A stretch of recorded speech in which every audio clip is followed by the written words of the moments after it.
The final talk in our session on secure messaging will be on the Triple Ratchet Protocol, and our speaker will be Shuichi Katsumata. Thank you. So my name is Shu, for short, and this is joint work with Benedict, Evgeny, Daniel, Thomas, and Rolf, and this is talk about the Triple Ratchet Protocol. So I do say it's a talk about the Triple Ratchet Protocol, but in detail, the Triple Ratchet Protocol is a combination of Signal's current Double Ratchet Protocol with this new novel piece called Post-Quantum Ratchet. And this blue part is the main technical innovation that we have, so this will be the main focus of our talk. And combining these two primitives and getting this Triple Ratchet Protocol is relatively straightforward, so I won't take too much time explaining that in this talk. So let me just get into the background.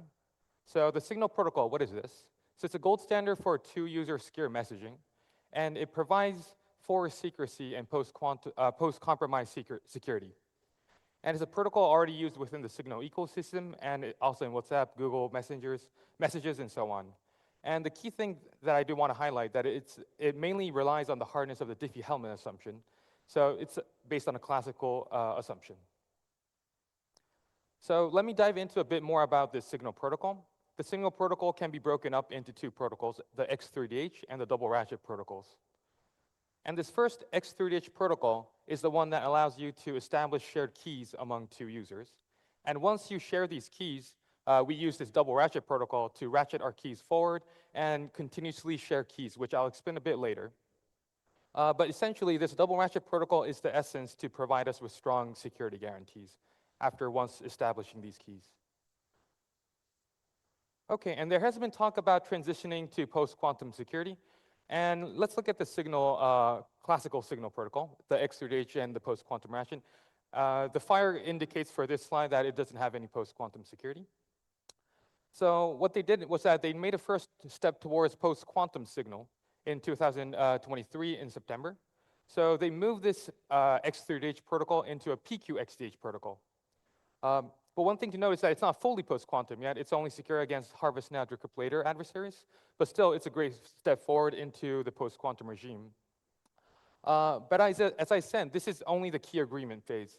And they still use the Double Ratchet protocol afterwards, which is now the weakest link.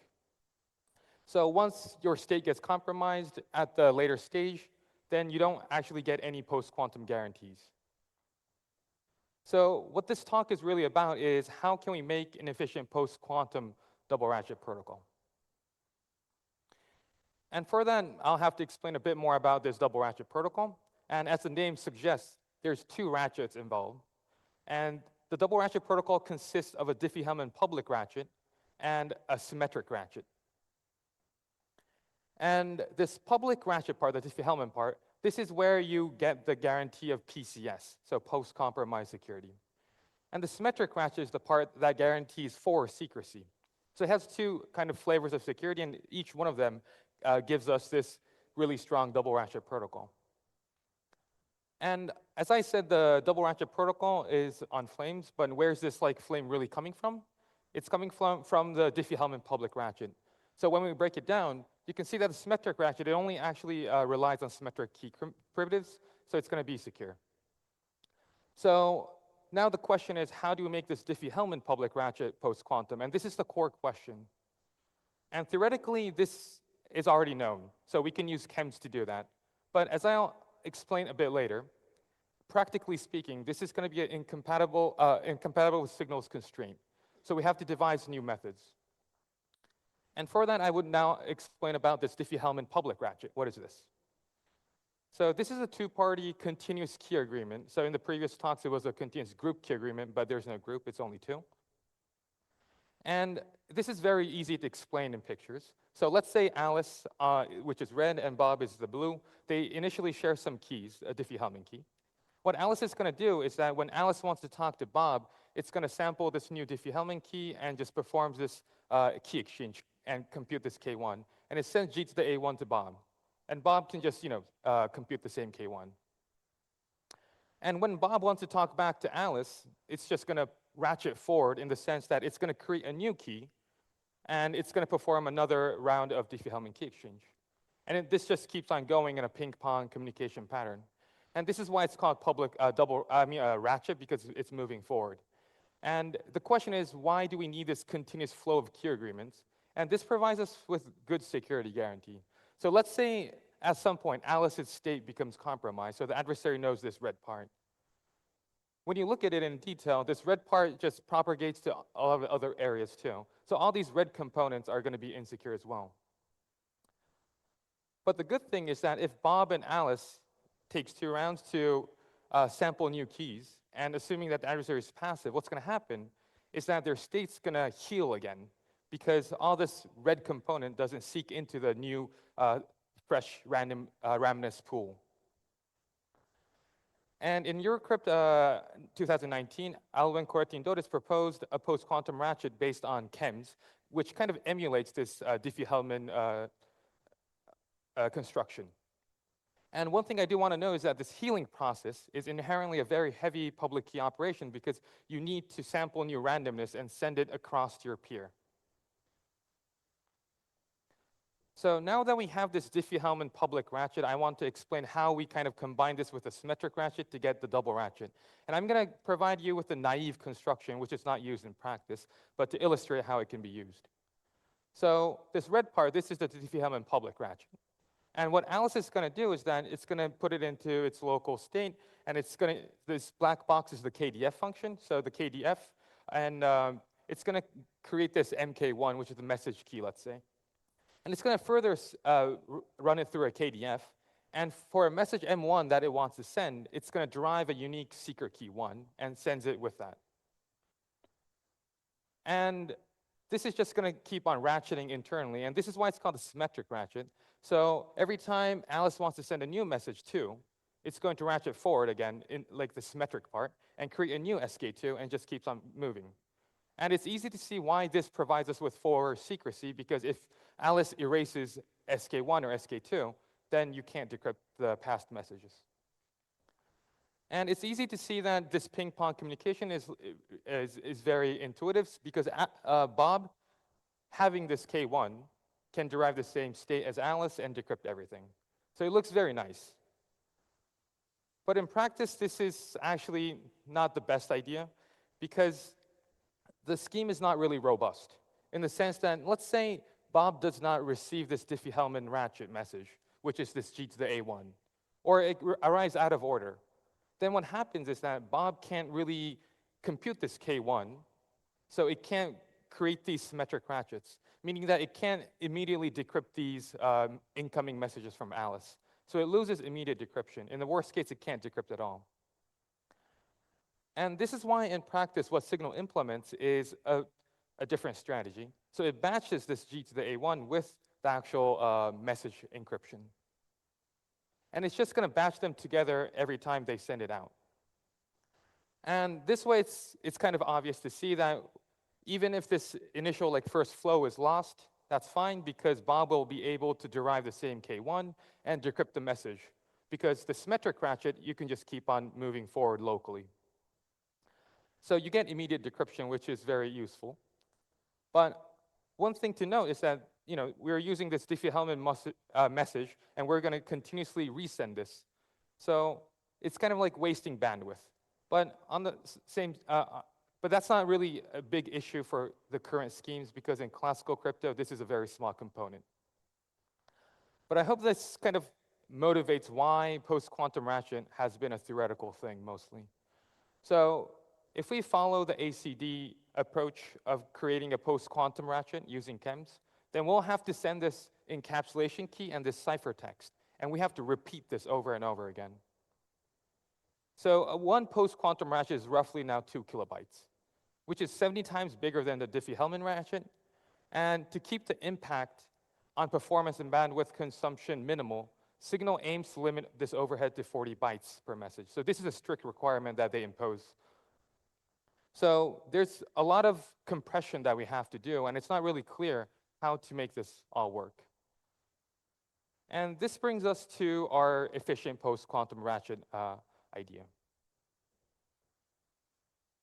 So there's 3 main ingredients for our construction.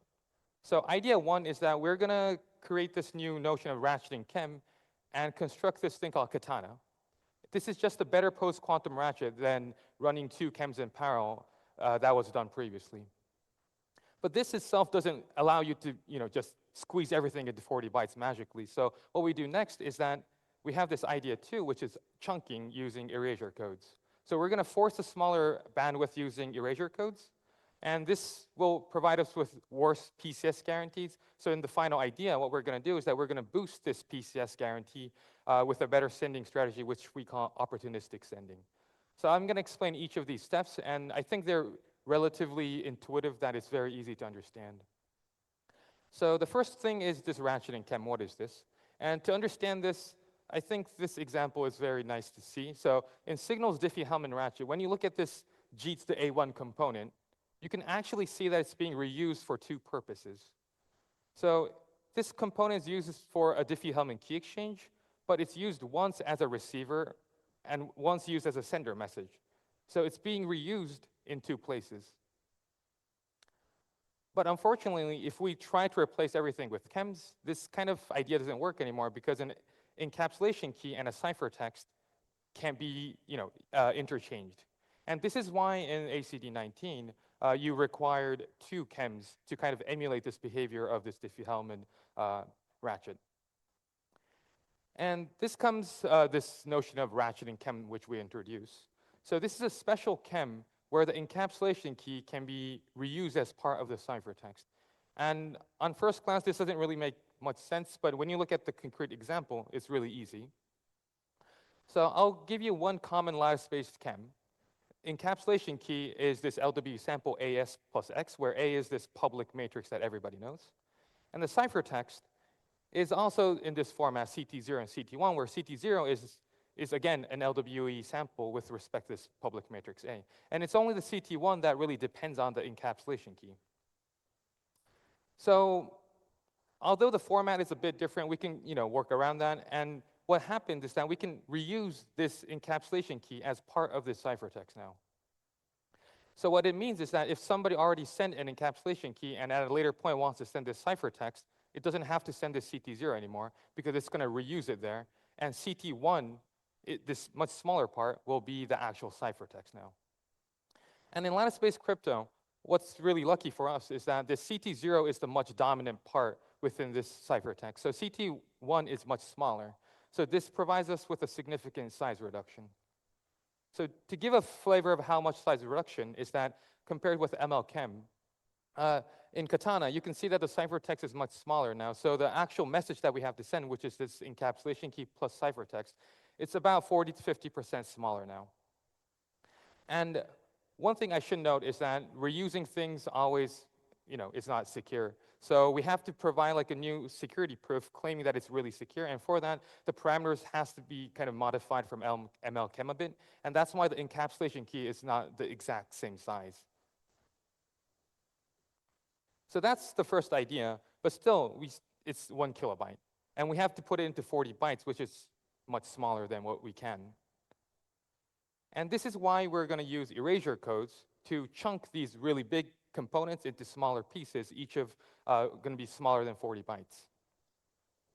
So this is a very easy idea. And there's an instant pro, which is that now we're only going to send these chunks repeatedly. And overhead per message is small and fixed because we can control that now. And when you think about it, so when Bob is offline for a while and Alice has to send a lot of message, then this is very optimal because Alice never has to repeat these really big components, which was the encapsulation key plus the ciphertext. It's just going to repeat different chunks over and over again. And if Bob has enough chunks, then it can decode. But on the flip side, there's this obvious con, is that Bob now requires multiple chunks to decode this encapsulation key.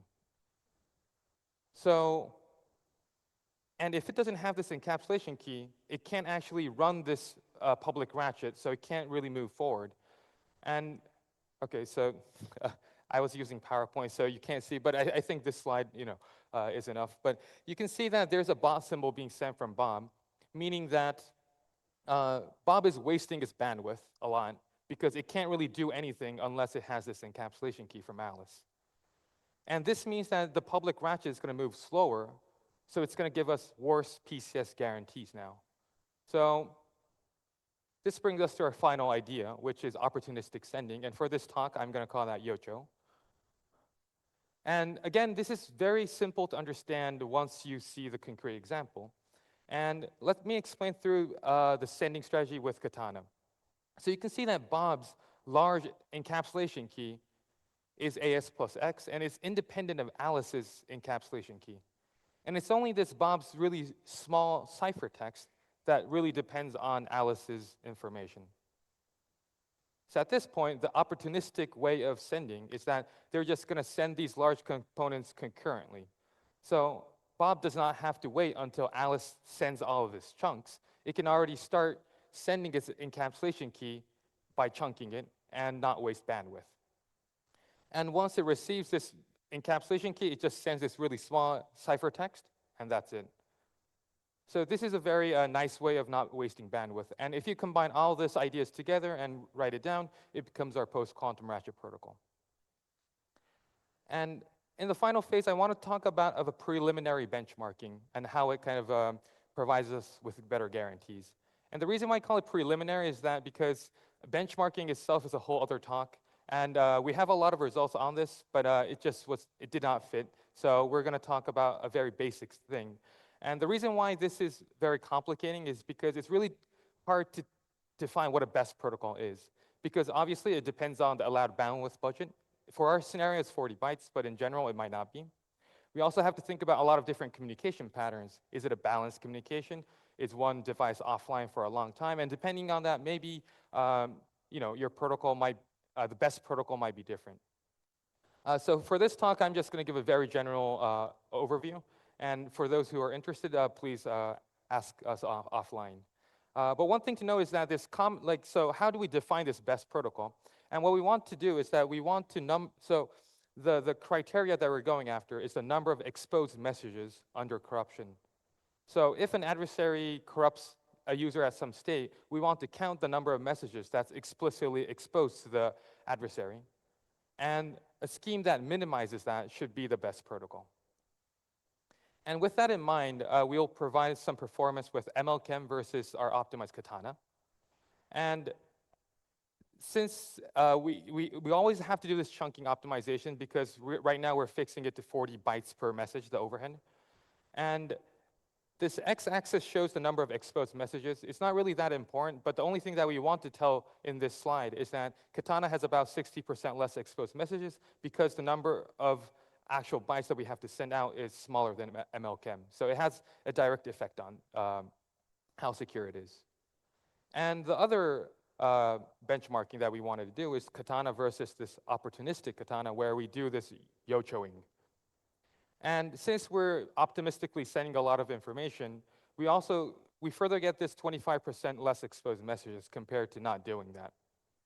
So this was just to give a flavor of how much gain that we get using these optimizations. But as I said, for the full details, please let us know offline. And so this is the conclusion of this talk. And this was a preliminary talk based on the Eurocrypt paper that we had. But a lot of other ideas emerged after that, and that is on the way right now. And we'll be talking at Eurocrypt and an affiliate event called CAW, which will be talking more about this experimental results. And just from Signal, a post-quantum ratchet is in development right now. And the current plan includes many of today's ideas, but with slight differences. One of the key differences is that they're going to use an ML-KEM-based protocol for a first step. And Signal hopes to use these optimizations like Katana in the future. And that's the end of my talk. Thank you for listening.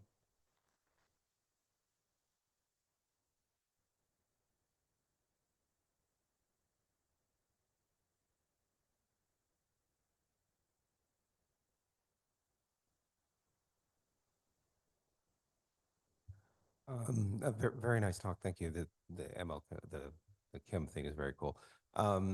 So about like 5 years ago, there were some ideas in the community that could also circulating about doing a different kind of optimism, which is where you had just a completely separate kind of ratchet that just got some kind of whatever it needed for the KEM whenever it could get them. possibly not necessarily using erasure coding, using whatever, and just did that whenever it could. So I guess so 2 questions related to that. First, you're now, this 40 bytes is not sending it's not sending the full 32 byte key, Diffie-Hellman key with each thing anymore, I guess. That's also part of the erasure coding. And so would there, if you weren't completely constrained by this 40 bytes, but had, maybe 100 bytes or something like that, would it make sense to send like the Diffie-Hellman thing with everything so that you could immediately upgrade that and then still do all the erasure coding stuff and then have this idea from like 5 years ago of doing the optimistic thing whenever you finally got it? Would this make sense? Great, thank you for the, so if I understand correctly, so this 40 bytes, sorry, it was only for the post-quantum part. So we are always going to keep on sending the Diffie-Hellman, like the classical part, as it is implemented right now. So I hope that answers the question. Can you give any intuition for what drives the 40 byte requirement? So that's a great question that I feel like should be answered by the Signal team. So, but there are some people here, so we can discuss this offline. I don't have a strong reason on why. Okay, thanks.